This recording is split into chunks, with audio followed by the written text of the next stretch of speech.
कभी भी आप ड्राइविंग स्टार्ट करते हैं तो गाड़ी में बैठने के बाद आपको ये दो चीज़ें मैंडेटरीली चेक करनी चाहिए कि पार्किंग ब्रेक ऑन है कि नहीं है और गियर न्यूट्रल में है कि नहीं। सीट बेल्ट पहनना काफ़ी ज़रूरी है। सीट बेल्ट वाला सेक्शन जो है मैं वो एक और वीडियो में कैप्चर करूँगा क्योंकि वो काफ़ी इलाबोरेटेड सेक्शन है और काफ़ी इम्पोर्टेंट। पार्किंग ब्रेक को ऑन करने के लिए आपको सिर्फ पार्किंग ब्रेक को ऊपर में खींचना है और ये नॉचेस में आपको ऊपर जाके लॉक हो जाता है। इसको नीचे उतारने के लिए सामने का जो लीवर है उसको प्रेस करना है, थोड़ा सा पार्किंग ब्रेक को ऊपर खींचना है और इसको लीवर को प्रेस करते हुए इसको नीचे बैठा देना है। तो जब आप गाड़ी स्टार्ट करते हैं तो ये पार्किंग ब्रेक जो है ये ऑन होना चाहिए, गियर न्यूट्रल में। गाड़ी में जब भी आप इग्निशन ऑन करते हैं तो बहुत सारी लाइटें एक साथ जलती हैं जिसको हम फ्रिस्क चेक बोलते हैं। तो बहुत सारी लाइटें गाड़ी में जली और फिर बुझ गई, मतलब गाड़ी अपने कंट्रोल मॉड्यूल से उस चीज़ को चेक करती है कि वो सिस्टम ठीक काम कर रहा है कि नहीं कर रहा है। कुछ लाइट्स जो है जो अभी तक परमानेंटली ऑन है वो गाड़ी स्टार्ट होने के बाद आपकी बंद हो जाएंगी। अगर वो बंद हो जाती हैं तो आपकी गाड़ी ओके है, और कोई लाइट उसमें स्टिल ग्लो करता है तो अपने गाड़ी के ओनर्स मैनुअल में चेक कीजिए कि उस गाड़ी की लाइट, उस लाइट का मतलब क्या है। ये जो लाल लाइट आप यहाँ पे देख रहे हैं वो ये पार्किंग ब्रेक का है।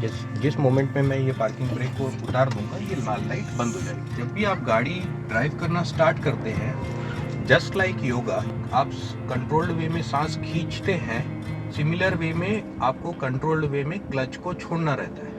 जब आप कंट्रोल्ड वे में सांस छोड़ते हैं तो कंट्रोल वे में आपको ब्रेक प्रेस करना रहता है ना। ये कोऑर्डिनेशन कभी भी आपको रिलेट करनी है कि आप कैसे ड्राइव कर रहे हैं, या आपका जो क्लच का रिलीज का पैटर्न है या ब्रेक प्रेसिंग का पैटर्न है वो ठीक है कि नहीं है। प्रैक्टिस करते करते आपको जो क्लच रिलीज करने का जो तरीका होता है वो काफ़ी अच्छे से और काफ़ी इफेक्टिवली आपको समझ में आ रहा है। स्टार्ट करते हैं, ऑलवेज मेक श्योर कि आप ब्रेक पेडल और क्लच पेडल दोनों को प्रेस करके ही गाड़ी स्टार्ट कीजिए, क्योंकि in adverse condition by any means अगर आपने गियर चेक करना स्किप कर दिया तो गाड़ी आगे झटके मार के बंद हो सकती है। आप गाड़ी को स्टार्ट करते हैं तो always check this RPM metre.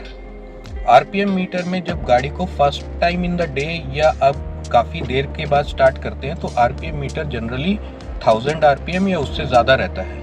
तो give the time to bring this RPM meter under 1000 RPM, because उस समय क्या होता है आपका इंजन में ऑयल का सर्कुलेशन ऑप्टिमम हो जाता है और आपका थ्रॉटल भी प्रॉपरली लर्न हो जाता है basis the outside temperature and atmospheric condition.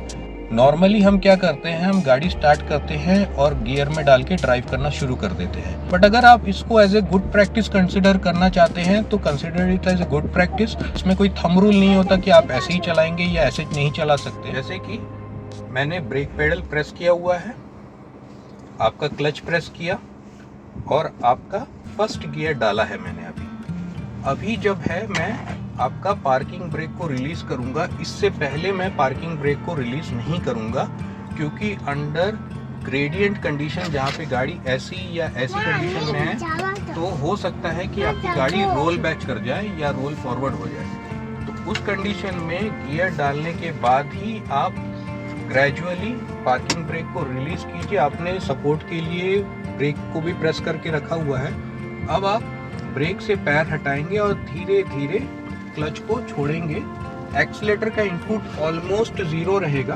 धीरे धीरे छोड़ते हुए क्लच को आप धीरे से एक्सीलेटर को थोड़ा प्रेस कीजिए। फिर आप पूरा क्लच को प्रेस करने के बाद सिमिलर कंडीशन में सेकंड गियर दीजिए। ये आपको तब करना है जब आप फ्लैट रोड कंडीशन में ड्राइव कर रहे हैं। ग्रेडियंट में जब ड्राइव करते हैं उसका ड्राइविंग का पैटर्न जो होता है वो काफ़ी अलग होता है। तो आप इंक्लाइन में जब ड्राइव करते हैं तो वो आपको पार्किंग ब्रेक का सपोर्ट लगता है जब आप फर्स्ट गियर में ड्राइव करना स्टार्ट करते हैं। तो उसको हम किसी और चैप्टर में कवर करेंगे। कभी भी झटके से ब्रेक नहीं प्रेस करते हैं या फिर आपको कभी भी झटके से क्लच नहीं छोड़ना है। अगर आप गाड़ी को सिर्फ स्लो डाउन करना चाहते हैं तो आपको क्लच का कोई प्रेस करने का ज़रूरत नहीं है। If you are driving in a proper gear, आप अगर कोई हायर गियर में ड्राइव कर रहे हैं और आपको गाड़ी को स्लो डाउन करके गियर शिफ्ट करना है। उस कंडीशन में आप ब्रेक प्रेस कीजिए ग्रेजुअली, क्लच को पूरा प्रेस करके आप एक डाउन शिफ्ट कीजिए गियर को। उसके बाद फर्स्ट गियर में डाल के क्लच को धीरे धीरे मैं रिलीज कर रहा हूँ। अब जब आरपीएम बढ़ गया तो मैं यहाँ पे गियर चेंज कर दिया। आपको हमेशा ये ध्यान रखना है, आरपीएम आपका गियर चेंज डिसाइड करता है। अगर आप एकदम बिगिनर हैं तो don't focus on the speed side, always focus what your engine is telling you. Gear change करने का जो स्वीट स्पॉट होता है वो होता है आपका 1100 आरपीएम से लेके 1700 या 1800 आरपीएम के बीच में। आपका गाड़ी अगर 1100 आरपीएम के नीचे जा रहा है तो डाउन शिफ्ट, अगर आपका गाड़ी 1800 आरपीएम के ऊपर जा रहा है तो अप शिफ्ट। डाउन शिफ्ट मतलब आपको एक गियर नीचे करना है और अप शिफ्ट मतलब आपको एक गियर ऊपर करना है।